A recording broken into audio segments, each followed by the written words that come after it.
This is the story of an unfortunate man, Julius, who on October the 8th, 2015 was shot 4 times in an altercation with a friend. One of these bullets entered his neck and jaw from the right. Another entered his right flank and abdomen, tearing up his liver and right kidney. It's still lodged in his belly with fragments throughout.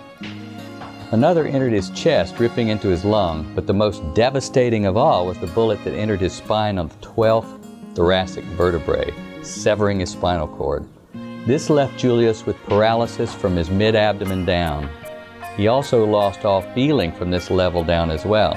In addition, he lost all control of his bowel and bladder, resulting in a neurogenic bowel. For the first 9 weeks of his rehab stay, Julius had completely flaccid legs. Both his legs were like wet noodles with absolutely no spasm or twitch. And one day, the physical therapist came to me and said, "Dr. Clarke, you need to see this." I went over to the workout mat to see Julius moving his leg, activating his hip adductor muscles. Not much, but clearly a voluntary motor movement.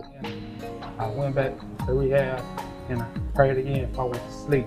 And then that's when me and Fumo got on the mat for rehab, and we was doing PT, and he was like, "Move your leg, Julius." I was looking at him like, Kumo, you know I can't, you know, Kumo be joking. And I was like, Kumo, you know I can't move my leg. He's like, "Come on, buddy, come on. I like, come on. And so I said, okay. I did it. I said, "What?" He said, "Do the other leg." All right, done the other leg. I said, "Oh," I started crying. I said, "God, answer my prayer." Like the next day. It wasn't even the next day, it's like hours. Within another 8 days, there was an astonishingly rapid recovery of hip flexion in both legs, quadriceps activation, and rudimentary ambulation. This is consistent with our experience in other patients. I suspect that there's a period of time after the start of this protocol when the stem cells are released and activated. Once they've been transformed into neurons and glial cells and myelin-generating cells, they become integrated into the neural network. The therapies activate release of chemotactic elements, chemicals released by the passive moving of the muscles and joints, which draw the neural connections to them like a tractor beam. The connections are then integrated into the neural network, and this seems to happen with an exponential speed.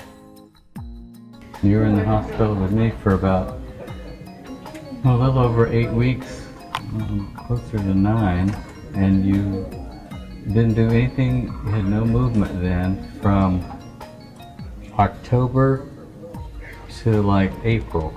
And then suddenly Kumar said, "You gotta look at this." Yes. And that's when you were starting to move your legs. Yes, at first I couldn't move. Nothing. My legs couldn't move nothing. But as I got to working with Kumar and you and Susan, and then a month and a half, I went to PT and I started moving my legs when they said I couldn't. Yeah. You said you're going to be paralyzed forever? And now you're telling me today that you're starting to feel your bladder. And you can tell when it's full.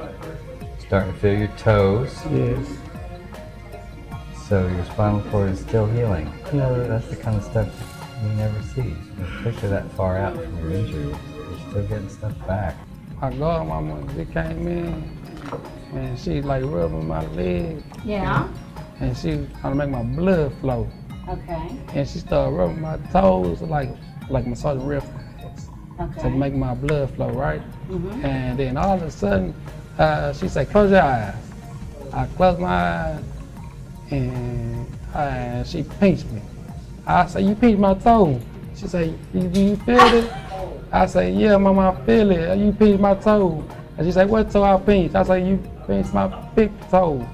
And she started crying. Oh my Lord.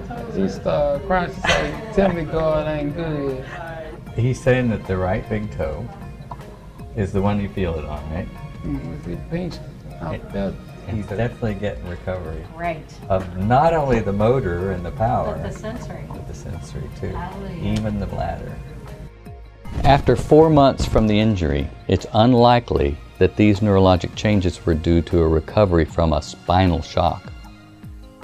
The most parsimonious and plausible explanation given such a dramatic return of function in so many muscle groups over an 8-day period once the process began is the regeneration of connections across the area of spinal cord damage.